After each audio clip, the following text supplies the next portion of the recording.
ఓం నమో వేదాత్మకాయ వెంకటేశాయ. చక్రద్వయం చాంకుశపాశయుక్తం చతుర్భుజం భీకరసింహవక్త్రం నేత్రత్రయాలంకృత నిర్మలాంగం నమామి సౌదర్శన నారసింహం.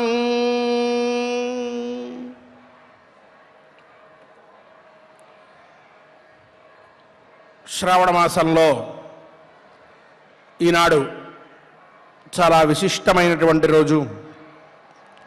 పౌర్ణమికి ముందరగా వచ్చేటటువంటి శుక్రవారం రోజున వరలక్ష్మి శుక్రవారం అని ఈనాడు అమ్మవారిని విశేషంగా పూజిస్తాం.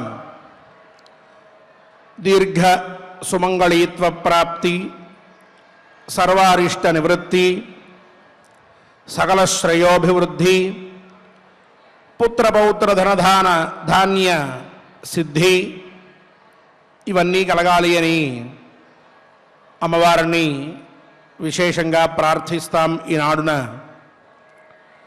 అమ్మవారి అనుగ్రహంతో దినదినాభివృద్ధిగా అందరం కూడా సుఖ సంతోషాలతో విలసిల్లుతాం. ఆ అమ్మవారి అనుగ్రహంతో అందరూ కూడా తమ తమ కోరికలని తీర్చుకుంటూ ఇష్టసిద్ధిని పొందుతూ, అలాగే దుర్నిమిత్తములన్నీ కూడా నశించి శ్రీనివాసస్వామి వారి వక్షస్థల లక్ష్మి అయిన ఆ మహాతల్లి యొక్క అనుగ్రహంతో అందరూ ఆనందంగా ఉండాలి అని ఈనాడు మనందరం సంకల్పిస్తూ, మీతో పాటు మేము కూడా విశేషంగా స్వామివారిని ప్రార్థిస్తూ ఈనాటి సంకల్పాన్ని చేసుకుందాం. స్వామివారి అనుగ్రహంతో, స్వామివారి పట్టం మహిషి అయిన అమ్మవారి అనుగ్రహంతో అందరం కూడా సుఖంగా సంతోషంగా ఉందాం. ఆచార్యుల వారితో సంకల్పం ఆరంభించుకొని ఈనాటి మన అరణ్య పర్వ పారాయణాన్ని, అలాగే కథాశ్రవణాన్ని అందరం కలిసి చక్కగా ఆరంభించుకుందాం. ఓం నమో వెంకటేశాయ. విఘ్నేశ్వర ధ్యానం. నమస్తే గణనాథాయ గణానాం పతయే నమః. భక్తి ప్రియాయ దేవేశ భక్తేభ్యః సుఖదాయక. శ్రీనివాస ధ్యానం అనంత వేద సంవేద్యం నిర్దోషం గుణసాగరం అతీంద్రియం నిత్యముక్తం శ్రీనివాసం భజే నిశం. శ్రీకృష్ణ ధ్యానం వందే నవఘనశ్యామం పీతకౌశేయవాససం. సానందం సుందరం శుద్ధం శ్రీకృష్ణం ప్రకృతేః పరం. వ్యాసధ్యానం వేదవ్యాసం స్వాత్మరూపం సత్యసంధం పరాయణం. శాంతం జితేంద్రియక్రోధం సశిష్యం ప్రణమామ్యహం. అథ సంకల్పః.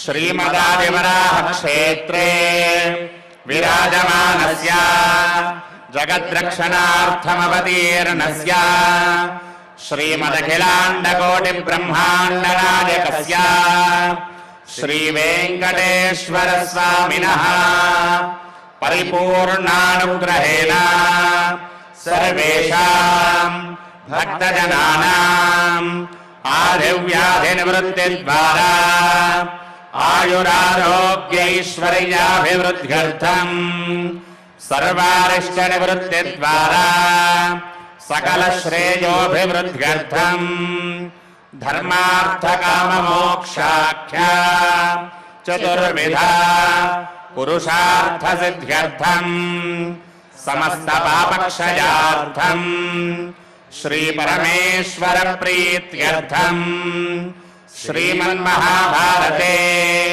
వనపర్వణి యథాశక్తి చతురశీతితమోऽధ్యాయాంతర్గత శ్లోకపారాయణం ఆచార్యముఖేన కరిష్యామహే. శ్రీకృష్ణ పరబ్రహ్మణే నమః.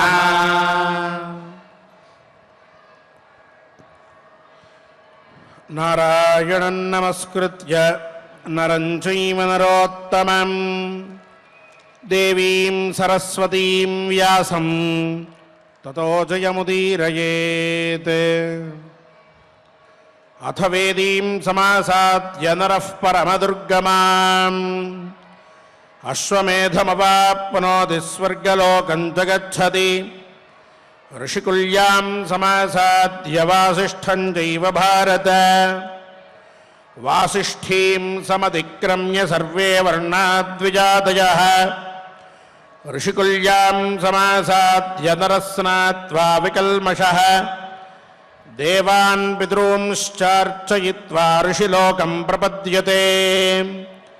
యది తత్ర వసేన్మాసం శాకాహారో నరాధిప భృగుతుంగం సమాసాద్య వాజిమేధఫలం లభేత్. నిన్న సింధు నది పుట్టినటువంటి ప్రాంతంలో స్నానదానాదులు చేసినట్లయితే అక్కడ ఉన్న తీర్థంలో, అలాగే తత్రోష్య రజనీః పంచ అని 5 రాత్రులు అక్కడ నివాసం ఉన్నట్లయితే సువర్ణ రాశిని పొందుతూ ఉన్నాడు అని చెప్పి అనుకున్నాం. ఇక ఆ పైన అథ వేదీం సమాసాద్య అని ఆరంభం చేస్తూ ఉన్నారు. వేదీం సమాసాద్య అంటే వేది తీర్థానికి వెళ్ళాలి. అక్కడికి వెళ్ళి అక్కడ స్నానదానాదులన్నీ కూడా చేసినట్లయితే అశ్వమేధ యాగ ఫలాన్ని పొందుతూ ఉన్నాడు. ఈ వేదీ తీర్థం సామాన్యంగా అందరూ వెళ్ళగలిగేటువంటిదే అంటే వేదీం పరమదుర్గమాం అని, అది చాలా కష్టమైనటువంటిది. ప్రవేశించడానికి చాలా కష్టం, ఎంతో శ్రమతోటి వెళ్ళవలసినటువంటి తీర్థమట. ఈ తీర్థం కూడా ప్రయాగకి కాశీకి మధ్యలో ఉండేటటువంటి తీర్థాలని గురించి ఇప్పుడు మనం చెప్పుకుంటూ ఉన్నాం. ఈ వేదీ తీర్థం కూడా ఆ మధ్య ప్రాంతంలో ఉన్నది. అక్కడికి వెళ్ళి ఉండగలిగినట్లయితే తద్వారా అశ్వమేధ యాగ ఫలాన్ని పొంది ఆ పైన స్వర్గలోకాన్ని కూడా ఆ మనుజుడు అంటే మానవుడు పొందుతూ ఉన్నాడు అని చెప్పారు. ఆ పైన ఋషికుల్య తీర్థం, వాసిష్ఠ తీర్థం అనేటటువంటి 2 తీర్థాలు ఉన్నాయి. ఆ 2 తీర్థాల్లో వాసిష్ఠ తీర్థంలో స్నానం చేసినట్లయితే మహత్వం కలుగుతుంది అన్నారు. ఆ పైన ఋషికుల్యం అనేటటువంటి తీర్థంలో స్నానం చేస్తే పాపాలన్నీ పోగొట్టుకున్నటువంటి వాడై దేవతల్ని కూడా అర్చించడం చేత ఋషిలోకాన్ని అతను చేరి ఆ పైన సుఖంగా ఉంటాడు అని చెప్పారు. ఆ పైన 1 నెల రోజుల పాటు భృగుతుంగ తీర్థం అనేటటువంటి తీర్థంలో, అంటే ఈ ఋషికుల్య తీర్థం తర్వాత ఉండేటటువంటి తీర్థం, ఆ భృగుతుంగ తీర్థంలో నివాసం చేస్తే తద్వారా అశ్వమేధ యాగ ఫలాన్ని పొందుతాడు అంటూ యది తత్ర వసేన్మాసం శాకాహారో నరాధిప అంటూ అక్కడ ఉండేటప్పుడు భృగుతుంగ తీర్థంలో శాకాహారి అయి ఉండాలి అని నియమాన్ని కూడా తెలియజేస్తూ దాని ఫలాన్ని చెప్పారు. ఆ పైన గత్వా వీర ప్రమోక్షంచ సర్వపాపైః ప్రముచ్యతే కృత్తికామఘయోశ్చైవ తీర్థమాసాద్య భారత అగ్నిష్టోమాతిరాత్రాభ్యాం ఫలమాప్నోతి మానవః తత్ర సంధ్యాం సమాసాద్య విద్యాతీర్థమనుత్తమం ఉపస్పృశ్య చ వై విద్యాం యత్ర తత్రోపదిశ్యతే మహాశ్రమే వసేద్రాత్రిం సర్వపాప ప్రమోచనే ఏకకాలం నిరాహారః లోకానా వసతే శుభాన్ షష్ఠ కాలోపవాసేన మాసముష్యమహాలయే సర్వపాప విశుద్ధాత్మా విందేత్ బహుసువర్ణకం దశాపరాన్ దశపూర్వాన్ నరానుద్ధరతే కులం. ఇక వీరమోక్ష క్షేత్రం అనేటటువంటి క్షేత్రం ఉన్నది కాశీ ఇంకా కొంచెం ముందర. ఆ క్షేత్రానికి వెళ్ళినట్లయితే పాపాలన్నీ కూడా తొలగిపోతాయి అని చెప్పారు. ఆ తరువాత కృత్తిక మఘ ఈ 2 నక్షత్రములు వీటి పేరు మీద 2 తీర్థములు ఉన్నాయిట. ఆ కృత్తికా తీర్థంలో మఘా తీర్థంలో స్నానం చేసినంత మాత్రముననే కృత్తికా తీర్థంలో స్నానం చేస్తే అగ్నిష్టోమ బలం, మఘా తీర్థంలో స్నానం చేసినట్లయితే అతిరాత్ర ఫలం పొందుతూ ఉన్నాడు అని చెప్పారు. ఆ పైన విద్యాతీర్థం అనేటటువంటి తీర్థం ఉన్నదిట. ప్రాతకాలంలో ఆ విద్యాతీర్థంలో స్నానం చేసినట్లయితే ఏ విద్య కావాలనుకుంటే ఆ విద్య అతనికి దక్కుతుంది అని చెప్పారు. ఆ పైన మహాశ్రమ తీర్థం అనేటటువంటి తీర్థం ఉన్నదట. సమస్త పాపాలని పోగొట్టేటటువంటి తీర్థం ఇది. ఆ తీర్థంలో ఉపవాసం చేస్తూ ఒక రాత్రి నివసించినట్లయితే శుభలోకాలకి ఆ మానవుడు చేరుకుంటాడు అంత్యమున అని ఫలశ్రవణాన్ని చెప్పారు. ఆ పైన ప్రతిరోజు కూడా మనకి ప్రాతః సంగమ మధ్యాహ్న అపరాహ్న సాయంకాలములు అని చెప్పి 5 కాలములు ఉన్నాయి. సూర్యోదయం దగ్గర నుంచి సూర్యాస్తమయం దాకా ఉండేటటువంటి కాలాన్ని అహఃకాలము అంటాం. మనకి పంచాంగంలో కూడా అహః ప్రమాణం ఇన్ని గడియలు అని చెప్పి ఇస్తూ ఉంటారు. ఆ అహఃకాలం అంటే పగటి కాలం అని అర్థం. సూర్యుడు ఉండేటటువంటి వెలుతురు బాగా ఉండేటటువంటి కాలం.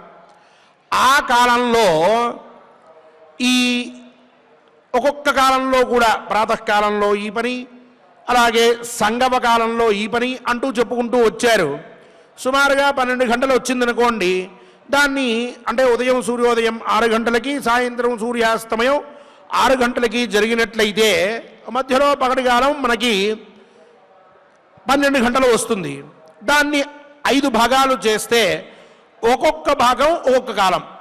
ప్రాతకాలం మొదటిది, రెండవది సంగమకాలం, మూడవది మధ్యాహ్నకాలం, నాలుగవది అపరాహ్నకాలం, 5వది సాయంకాలం అని ఒక్కొక్కటి కూడా 2 గంటల 40 నిమిషములు చొప్పున వస్తూ ఉంటుంది. 5 × 2 గంటల 40 నిమిషాలు వేసుకుంటే 12 గంటలు మనకి సరిపోతుంది. అలా 2 గంటల 40 నిమిషాల కాలాన్ని ఒక్కొక్క పేరుతోటి పిలుస్తూ 6వ కాలం ఇంకొకటి చెప్పారు. దాన్నే ప్రదోషకాలం అని చెప్పి, అంటే సూర్యాస్తమయం అయిన దగ్గర నుంచి 3 ముహూర్తముల కాలం, అంటే 48 నిమిషములు ఒక ముహూర్తం అని అర్థం.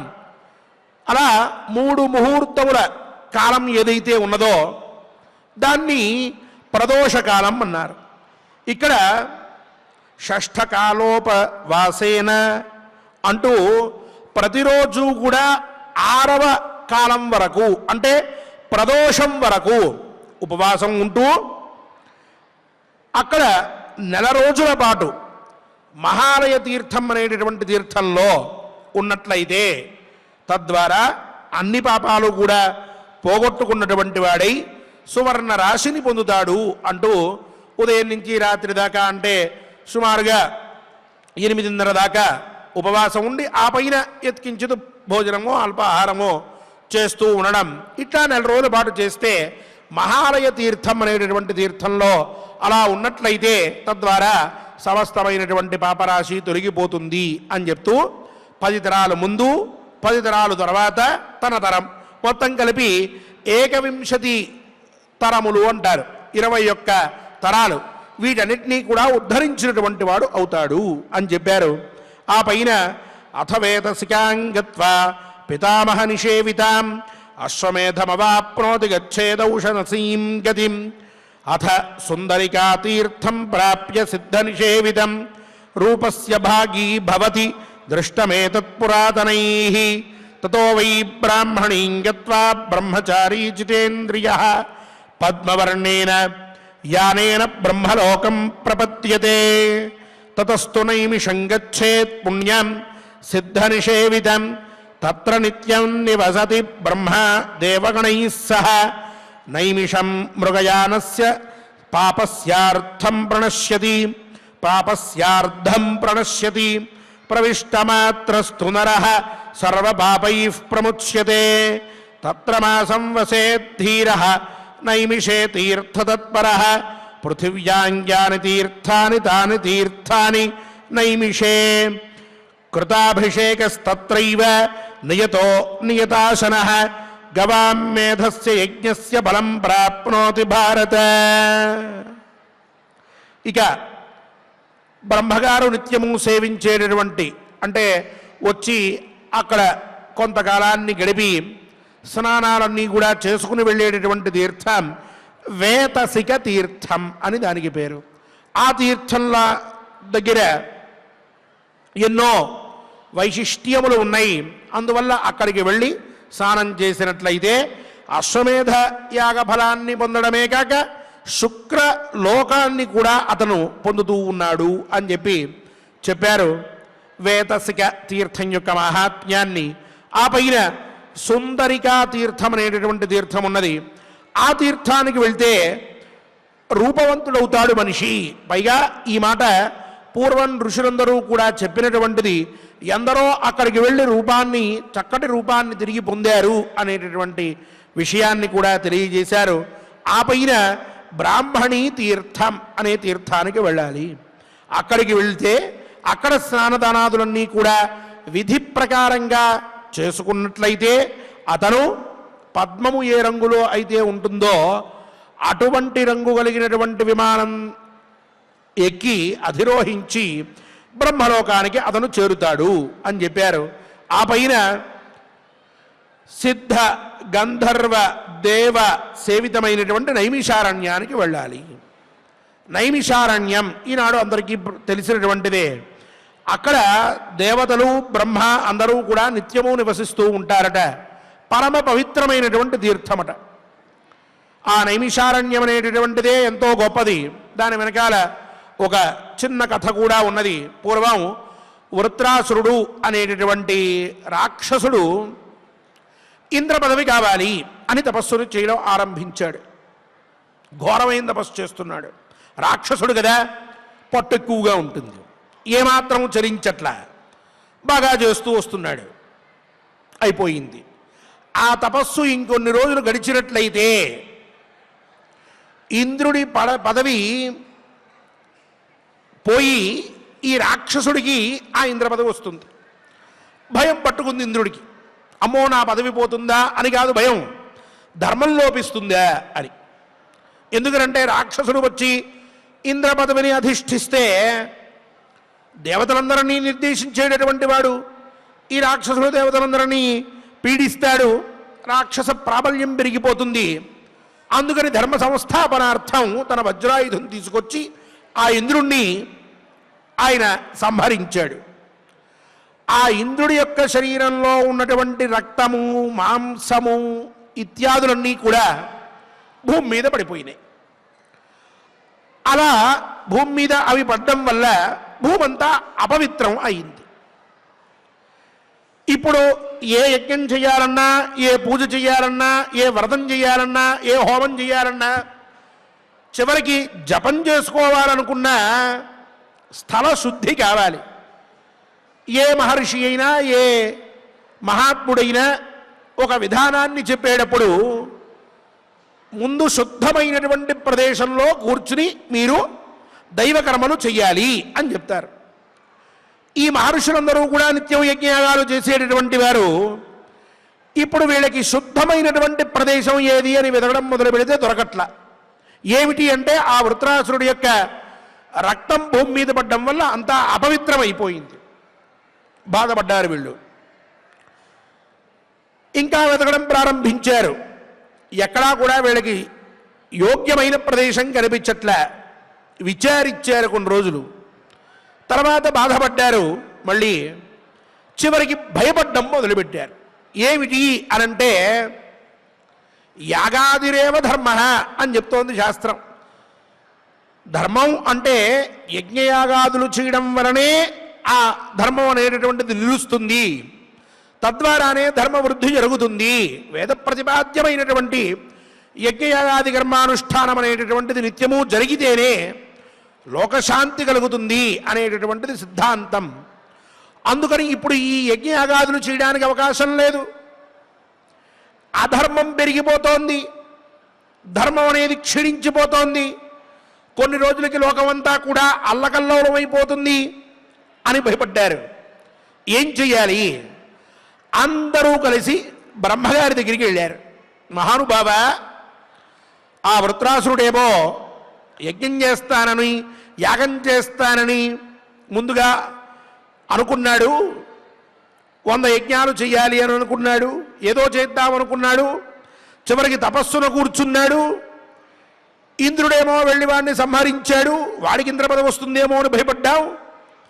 సరే, ఇంద్రుడు సంహరించాడు, ఇక వాడికి ఇంద్ర పదవి రాదు, ఏ భయం లేదు అని అనుకునేంత లోపునే ఆ శరీరంలో ఉన్నటువంటి రక్తమంతా భూమి మీద పడ్డం వల్ల అపవిత్రత ఏర్పడి మేము యజ్ఞయాగాది కర్మలు అనుష్ఠానం చేసుకోవడానికి యోగ్యమైనటువంటి స్థలాన్ని పొందలేకపోతూ ఉన్నాము. ఇప్పుడు మేము ఎక్కడ యజ్ఞయాగాదులు చేసుకోవాలి? భూమినంతటినీ పవిత్రం చేసేటటువంటి వారు ఎవరు? అదేమన్నా ఒక రోజులో తేలే పనే?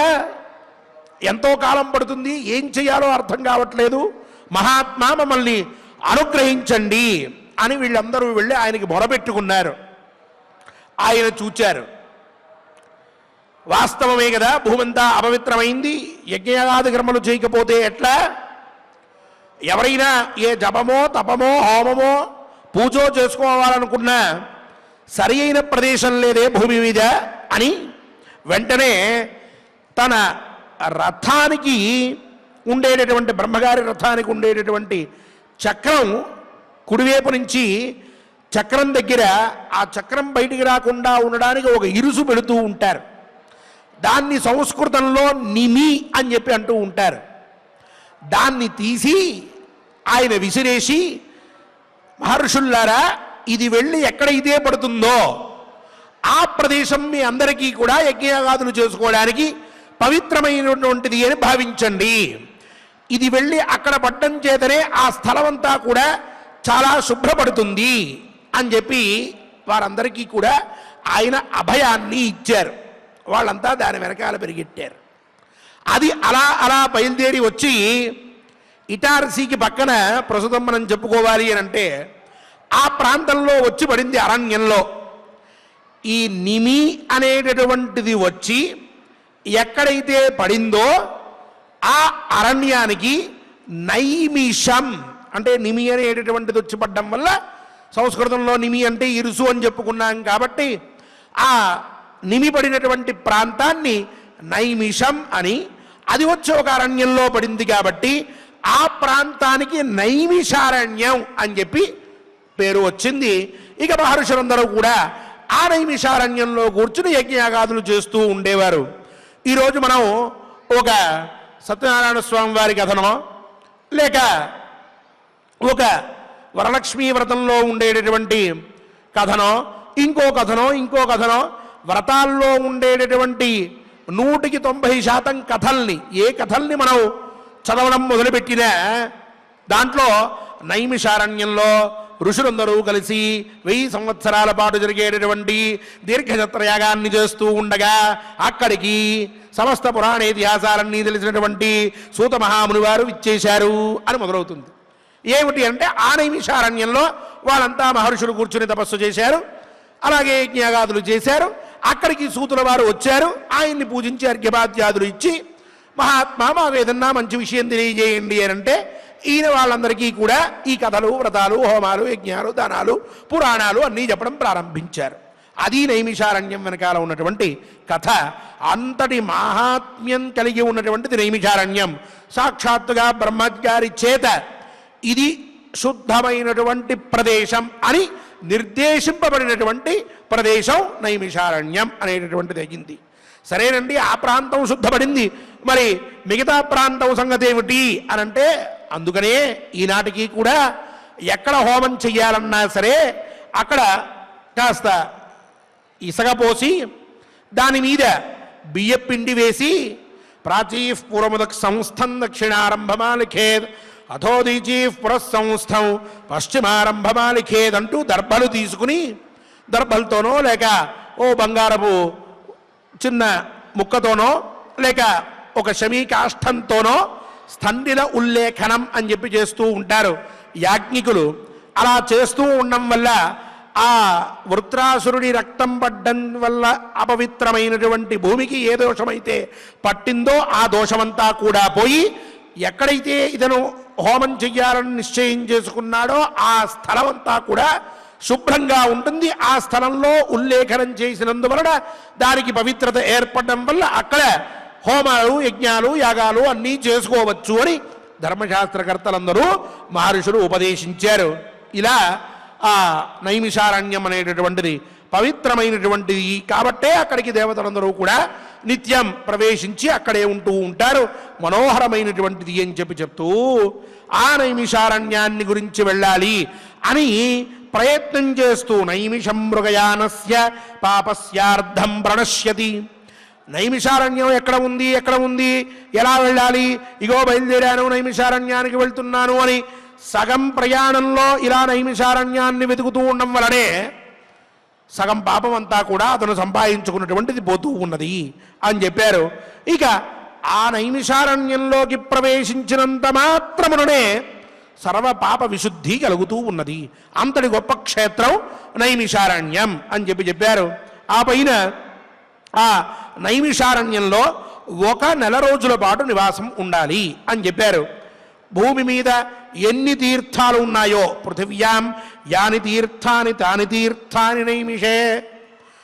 ఆ నైమిషారణ్యంలో మనం ఇప్పటిదాకా ఎన్నో తీర్థాలని గురించి చెప్పుకున్నాం. ఈ తీర్థములన్నీ కూడా కలిస్తే ఎంత పవిత్రత ఉంటుందో అంతటి పవిత్రతని చేకూర్చేటటువంటి అన్ని విధములైనటువంటి తీర్థములు ఆ నైమిషారణ్యంలోనే ఉన్నాయి అన్నారు. ఆ నైమిషారణ్యంలో మితాహారి అయి అంటే లఘ్వాహారం అని చెప్పుకున్నాం, తక్కువగానే భోజనం చేస్తూ ఇంద్రియ నిగ్రహాన్ని ఉంచుకొని స్నానం చేస్తూ నిత్యము కూడా భగవదర్చనాదులు చేసుకున్నటువంటి వాడు అశ్వమేధ యాగ ఫలాన్ని పొందుతూ ఉన్నాడు అని చెప్పారు. ఆ పైన పురాత్యా సప్తమం చైవ కులం భరత సప్తమ యస్యేద్ నైమిషే ప్రాణాన్ ఉపవాసపరాయణ సమోదేత్ సర్వలోకేషు ఏకమాహుర్మనీషిణ నిత్యం మేధ్యం చ పుణ్యం చ నైమిషన్ నృపసత్తమ గంగోద్భేదం సమాసాద్యత్రాత్రో పోషితోదరః వాజపేయమవాప్నోతి బ్రహ్మభూతో భవేత్ సదా సరస్వతీం సమాసాద్య దర్పయేత్ పితృదేవతాః సారస్వతేషు లోకేషు మోదతేనాత్ర సంశయః తతశ్చ బాహుదాం గచ్ఛేత్ బ్రహ్మచారీ సమాహితః తత్రోశ్చరజనీమేకాం స్వర్గలోకే మహీయతే దేవసత్రస్య యజ్ఞస్య పరం ప్రాప్నోతి గౌరవ తతః క్షీరవతీం గచ్ఛేత్ పుణ్యాం పుణ్యతరైః వృతాం పితృదేవార్చనపరః వాజపేయమవాప్నుయాత్ విమలాశోకమాసాద్య బ్రహ్మచారీ సమాహితః తత్రోశ్చరజనీమేకాం స్వర్గలోకే మహీయతే. ఇక ఈ నైమిషారణ్యంలో ఎవరైతే ఉపవాస దీక్షతోటి అక్కడ దానాదులు ధర్మాదులు చేస్తారో అటువంటి వారు తనతో పాటుగా తన ముందర ఉన్నటువంటి ఈ 6 కూడా పితృదేవతల్ని ఉద్ధరింపజేస్తాడు. మొత్తం 7 కులములు అని చెప్పి 7 వంశములు ఏవైతే ఉన్నాయో వాటన్నింటినీ కూడా అంటే వంశ పురుషులు ఎవరైతే ఉన్నారో వారందరినీ కూడా ఉద్ధరింపజేస్తాడు అని చెప్పారు. ఆ పైన నైమిషారణ్యంలో ఒకవేళ అనుకోకుండా సంకల్పంగా కాకుండా అసంకల్పంగా ప్రాణాలను విడిచినట్లయితే అతను అన్ని లోకాల్లో కూడా ఆనందాన్ని అనుభవిస్తాడు. నైమిషారణ్యం అనేటటువంటిది పవిత్రమైంది, పైగా అది నిత్యమైంది అంటే తప్పక వెళ్ళవలసినటువంటిది, అలాగే పుణ్యాన్ని కూడా ఇచ్చేటటువంటిది అని చెప్పి ఆ పైన గంగోద్భేదం అనేటటువంటి తీర్థంలో స్నానం చేసి 3 రాత్రులు ఉన్నట్లయితే వాజపేయి యాగఫలాన్ని పొందుతారన్నారు. సరస్వతీ తీర్థాన్ని ఆ పైన ఆశ్రయించి అక్కడ స్నానదానాదులన్నీ కూడా చేస్తూ పితృదేవతల్ని దేవతల్ని అర్చిస్తే అతడు సారస్వత లోకములు అనేటటువంటి లోకాలకి వెళ్తాడు అని చెప్పారు. ఆ పైన బాహుదా తీర్థం అనేటటువంటి తీర్థానికి వెళ్ళి అక్కడ ఒక రాత్రి ఉన్నట్లయితే స్వర్గలోకాన్ని చేరుతూ ఉన్నాడు.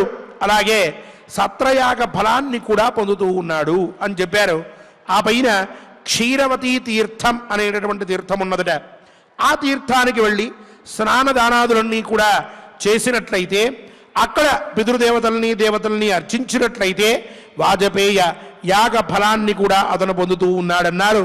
ఆ పైన విమలాశోక తీర్థం అనేటటువంటి తీర్థానికి వెళ్ళి అక్కడ బ్రహ్మచర్యంతో నివాసం చేస్తే ఒక రాత్రి తద్వారా స్వర్గలోకంలో స్థిరంగా ఉంటాడు అంటూ ప్రయాగకి కాశీకి మధ్యలో ఉండేటటువంటి తీర్థాల గురించి చెప్తూ ఈ విశేషాల్ని చెప్తూ ఆ పైన గోప్రతారంతో గచ్చేద్ సరవ్యాస్తీర్థముత్తమం యత్ర రామో గతస్వర్గం సభృత్య బలవాహన సచవీరో మహారాజ తస్య తీర్థస్య తేజస రామస్య చ ప్రసాదేన వ్యవసాయాచ్చ భారత తస్మిన్ తీర్థే నరస్నాత్వా గోప్రతారే నరాధిప సర్వపాప విశుద్ధాత్మ స్వర్గలోకే మహీయతే రామతీర్థే నరస్నాత్వా గోమత్యాంకురునందన అశ్వమేధమవాప్నోతి పునాతి చకులన్నరః శతసాహస్రకం తీర్థం తత్రైవ భరతర్షభ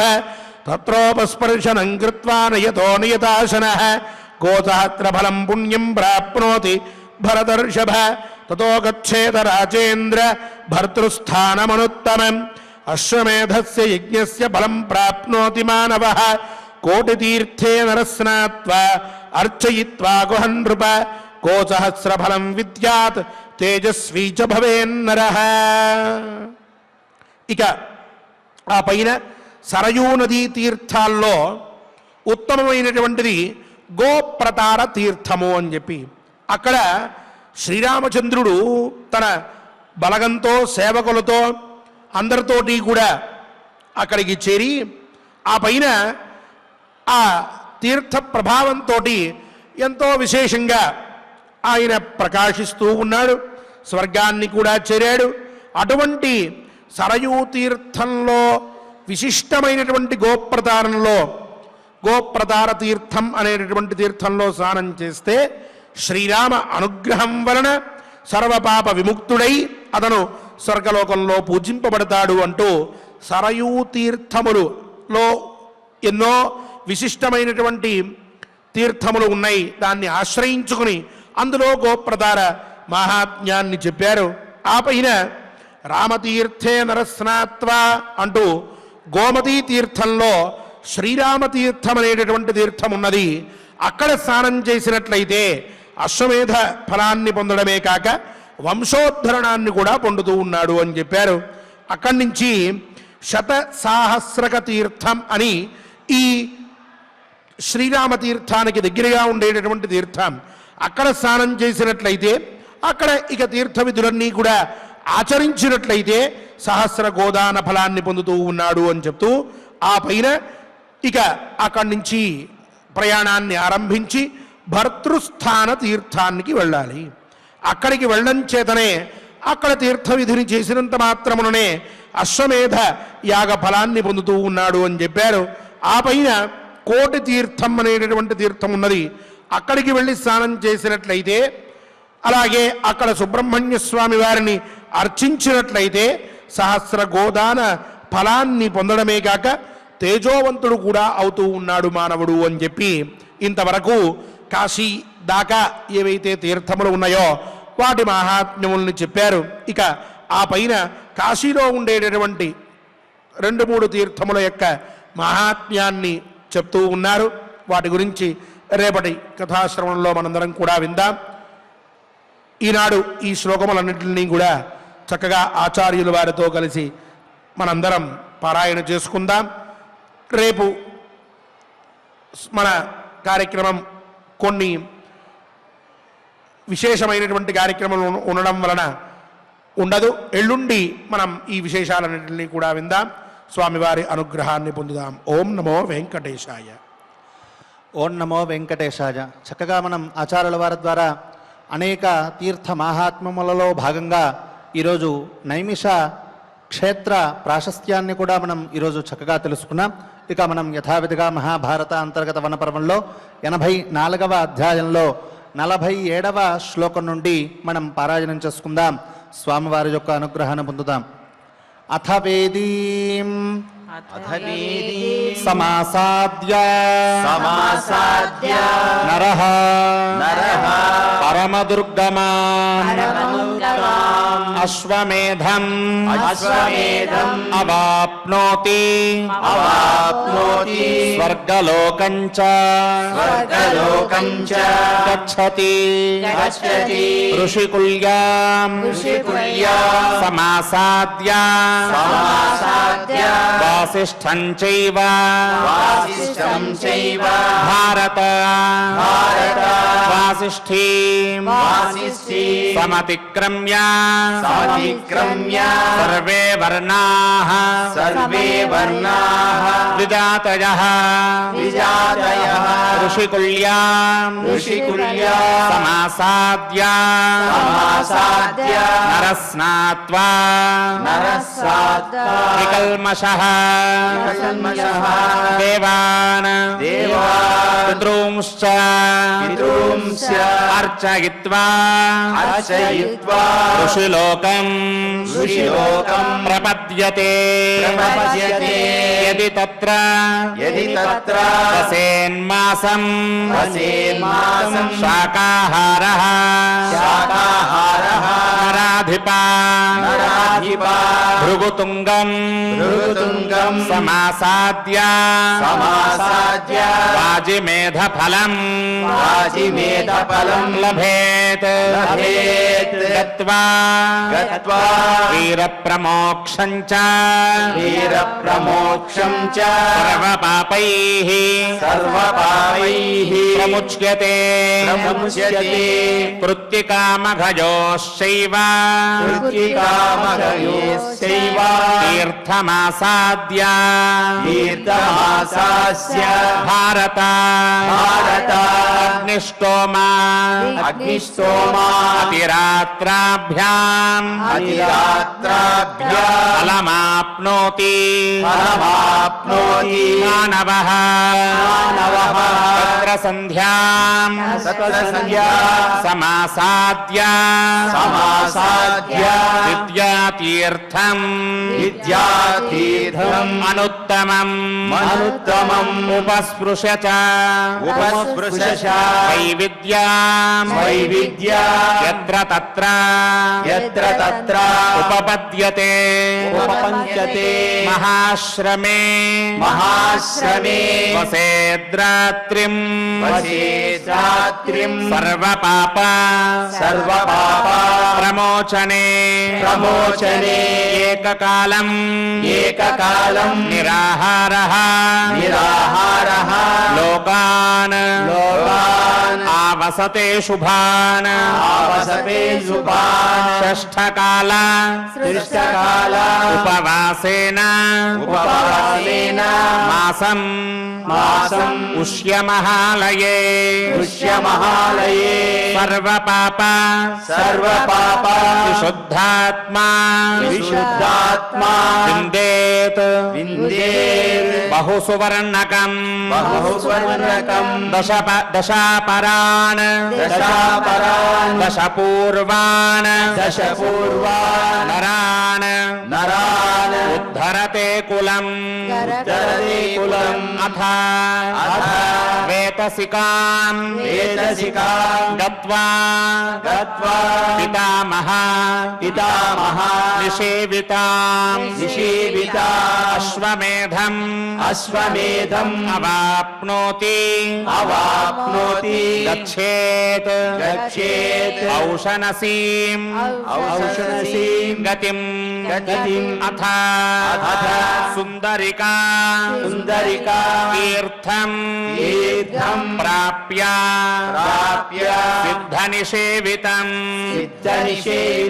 రూపస్య భాగీ భవతి भवति दृष्टमेतत् दृष्टमेतत् पुरातनैः पुरातनैः ततो वै ब्राह्मणीं गत्वा ब्राह्मणे गत्वा ब्रह्मचारी जितेन्द्रियः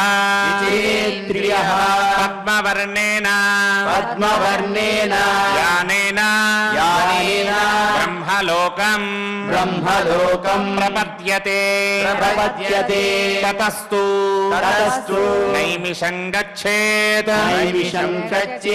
पुण्यं सिद्धनिषेवितम् तत्र नित्यं निवसति ब्रह्मा देवगणैः सह नैमिषं मृगयानस्य पापस्यार्धम् प्रणश्यति प्रविष्टमात्रस्तु नरः सर्वपापैः प्रमुच्यते तत्र मासं वसेद्धीरः नैमिषे तीर्थतत्परः पृथिव्याम् यानि तीर्थानि तानि तीर्थानि नैमिषे कृताभिषेकः तत्रैव नियताशनः गवाम् मेधस्य यज्ञस्य फलं प्राप्नोति भारत पुनाति आसप्तमं चैव कुलम् भरतसत्तमा यस्त्वजेत् नैमिषे प्राणान् उपवासपरायणः समोदेत् सर्वलोकेषु एवमाहुः मनीषिणः नित्यं मेध्यं च पुण्यं च नैमिषं नृपसत्तमा गङ्गोद्भेदं समासाद्य त्रिरात्र उपोषितो नरः वाजपेयम् अवाप्नोति ब्रह्मभूतः भवेत् सदा सरस्वतीं समासाद्य तर्पयेत् पितृदेवताः सारस्वतेषु लोकेषु मोदते नात्र संशयः ततश्च बाहुदां गच्छेत् ब्रह्मचारी समाहितः तत्रोष्य रजनीमेकाम् स्वर्गलोके महीयते देवसत्रस्य यज्ञस्य फलं प्राप्नोति कौरव ततः क्षीरवतीं गच्छेत् पुण्यतरैर्वृताम् पितृदेवा अर्चनपरः वाजपेयम् अवाप्नुयात् विमलाशोकम् आसाद्य ब्रह्मचारी समाहितः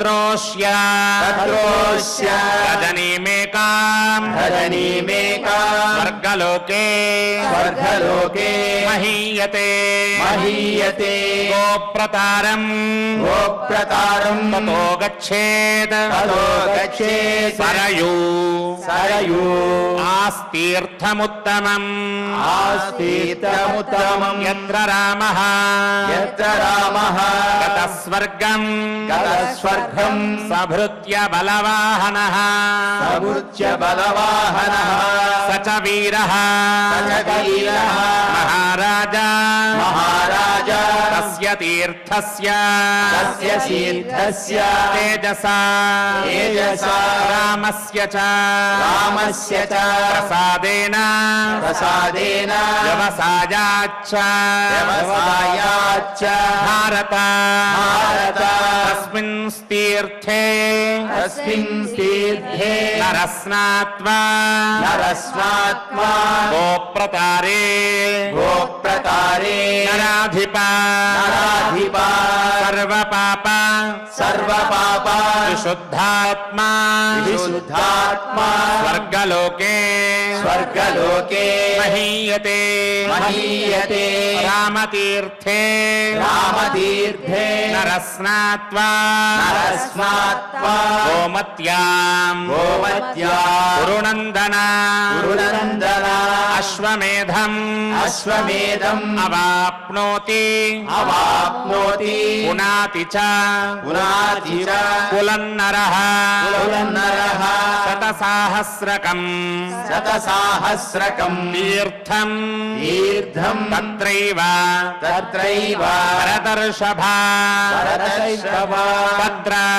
తత్ర ఉపస్పర్శనం కృత్వా ఉపస్పర్శనం కృత్వా నియతః నియతః నియతాశనః నియతాశనః గోసహస్రఫలం గోసహస్రఫలం పుణ్యం పుణ్యం ప్రాప్నోతి ప్రాప్నోతి భరతర్షభ భరతర్షభ తతో గచ్ఛేత తతో గచ్ఛేత రాజేంద్ర రాజేంద్ర భర్తృస్థానం భర్తృస్థానం అనుత్తమం అనుత్తమం అశ్వమేధస్య అశ్వమేధస్య యజ్ఞస్య యజ్ఞస్య ఫలం ప్రాప్నోతి ఫలం ప్రాప్నోతి మానవః మానవః కోటితీర్థే కోటితీర్థే నరస్నాత్వా నరస్నాత్వా అర్చయిత్వా అర్చయిత్వా గుహన్నృప గృహన్నృప గోసహస్రఫలం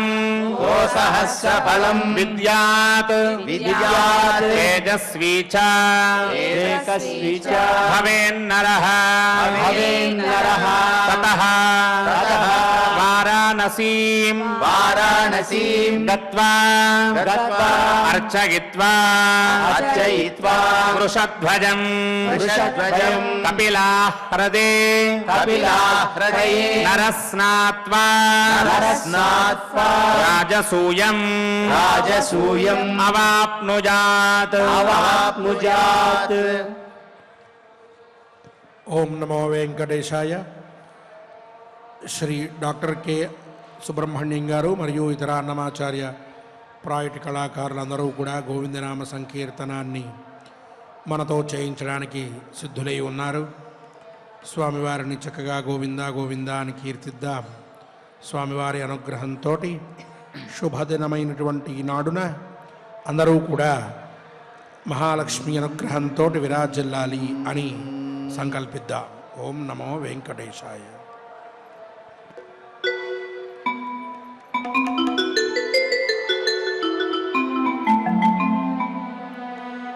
వెంకటరమణ గోవింద సంకటహరణ గోవింద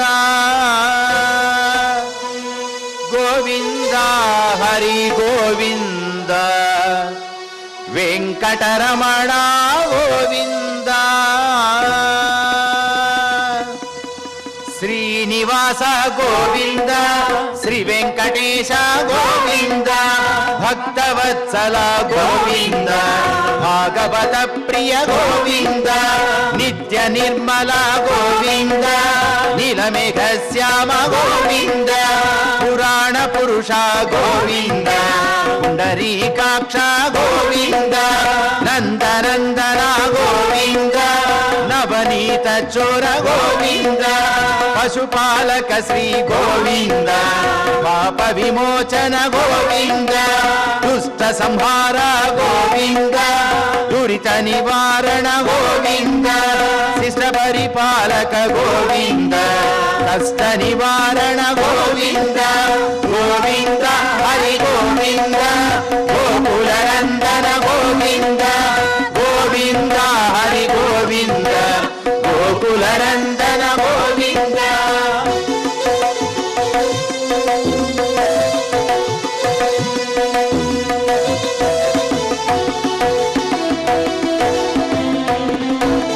వజ్రమకుటధర గోవింద వరాహమూర్తి గోవింద గోపీ జనలోల గోవింద గోవర్ధనోద్ధార గోవింద దశరథనందన గోవింద దశముఖమర్దన గోవింద పక్షివాహన గోవింద పాండవ ప్రియ గోవింద మత్స్యకూర్మ గోవింద మధుసూదన హరి గోవింద వరాహ నరసింహ గోవింద వామన భృగురామ గోవింద బలరామానుజ గోవింద బౌద్ధ కల్కిధర గోవింద వేణుగాన ప్రియ గోవింద వెంకటరమణ గోవింద గోవింద హరి గోవింద గోకుల నందన గోవింద గోవింద హరి గోవింద గోకుల నందన గోవింద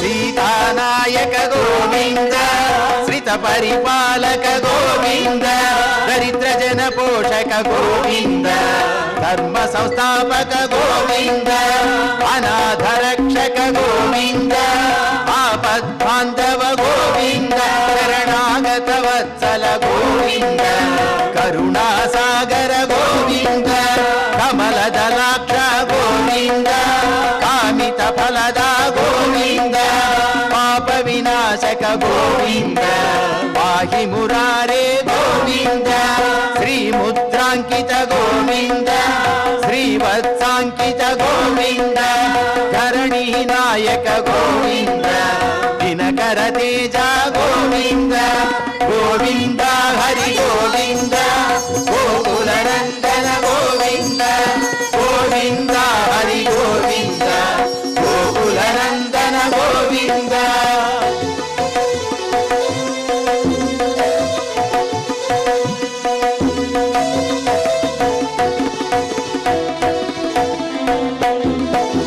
పద్మావతి ప్రియ గోవింద ప్రసన్నమూర్తి గోవింద అభయహస్త గోవింద అక్షయ వరద గోవింద శంఖ చక్రధర గోవింద శాంత్య గదాధర గోవింద విరజాతిరస్త గోవింద విరోధి మర్దన గోవింద కాలగ్రామధర గోవింద సహస్రనామ గోవింద లక్ష్మీ వల్లభ గోవింద లక్ష్మణాగ్రజ గోవింద కస్తూరి తిలక గోవింద కాంచనాంబరధర గోవింద గరుడ వాహన గోవింద గజరాజ రక్షక గోవింద గోవింద హరి గోవింద గోకుల నందన గోవింద గోవింద హరి గోవింద గోకుల నందన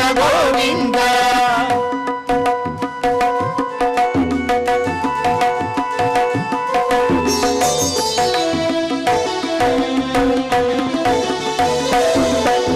వానర సేవిత గోవింద వారధి వందన గోవింద సప్తగిరీశ గోవింద ఏక స్వరూప గోవింద శ్రీరామకృష్ణ గోవింద రఘుకుల నందన గోవింద ప్రత్యక్ష దేవ గోవింద పరమ దయాకర గోవింద వజ్ర కవచ గోవింద వైజయంతిమాల గోవింద వడ్డికాసులవాడ గోవింద వసుదేవతనయ గోవింద బిల్వపత్రార్చిత గోవింద భిక్షుక సంస్కృత గోవింద శ్రీ పుంరూప గోవింద శివకేశవమూర్తి గోవింద గోవింద హరి గోవింద గోకులనందన గోవింద గోవింద హరి గోవింద గోకులనందన గోవింద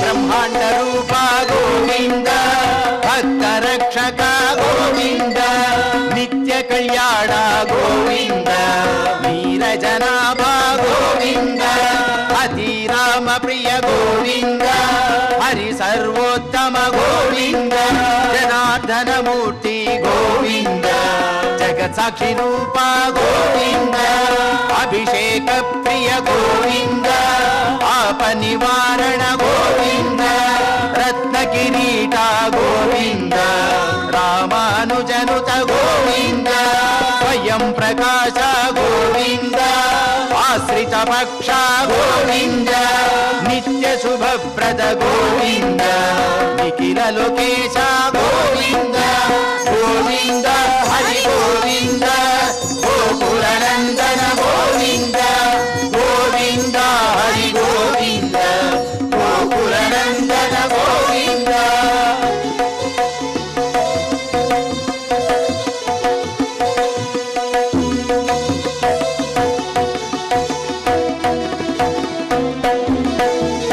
ఆనంద రూప గోవింద ఆద్యంతరహిత గోవింద ఇహ వరదాయక గోవింద విభరాజ రక్షక గోవింద పరమదయాళో గోవింద పద్మనాభ హరి గోవింద తిరుమల వాస గోవింద తులసీ వనమాల గోవింద శేష సాయినే గోవింద శేషాద్రి నిలయ గోవింద మత్స్యావతార గోవింద ఏడుకొండలవాడ గోవింద గోవింద హరి గోవింద గోకులనందన గోవింద గోవింద హరి గోవింద గోకులనందన గోవింద గోవింద హరి గోవింద గోకులనందన గోవింద గోవింద హరి గోవింద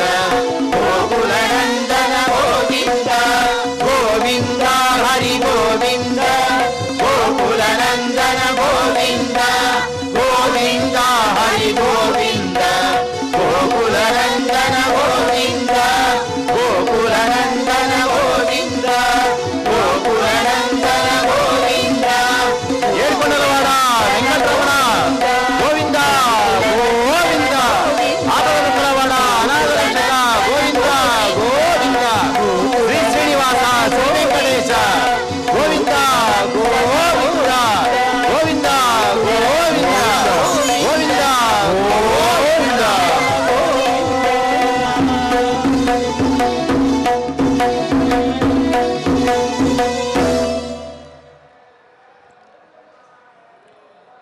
ఓం నమో వెంకటేశాయ. క్షమాప్రార్థనాదులతోటి పరమాత్మని ప్రార్థిద్దాం. మంగళాంతంగా మన పారాయణాన్ని చక్కగా పూర్తి చేసుకుందాం. అథ క్షమా ప్రార్థనా యదక్షరపదభ్రష్టం మాత్రాహీనం యద్భవేత్ తత్సర్వం క్షమ్యతాం దేవ నారాయణ నమోస్తుతే. అథ లోకక్షేమ ప్రార్థనా స్వస్తి ప్రజాభ్యః పరిపాలయంతాం న్యాయేన మార్గేణ మహీం మహిషాః. గోబ్రాహ్మణేభ్యः శుభమస్తు నిత్యం. లోకాः సమస్తాः సుఖినో భవంతు. అథ భగవత్సమర్పణం కాయేన వాచా మనసేంద్రియైర్వా బుద్ధ్యాత్మనా వా ప్రకృతే స్వభావాత్ करोमि यद्यत् सकलं परस्मै नारायणायेति समर्पयामि।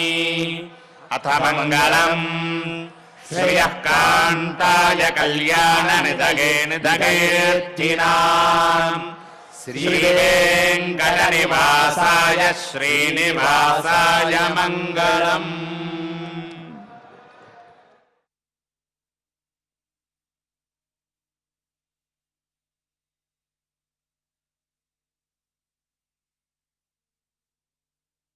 ॐ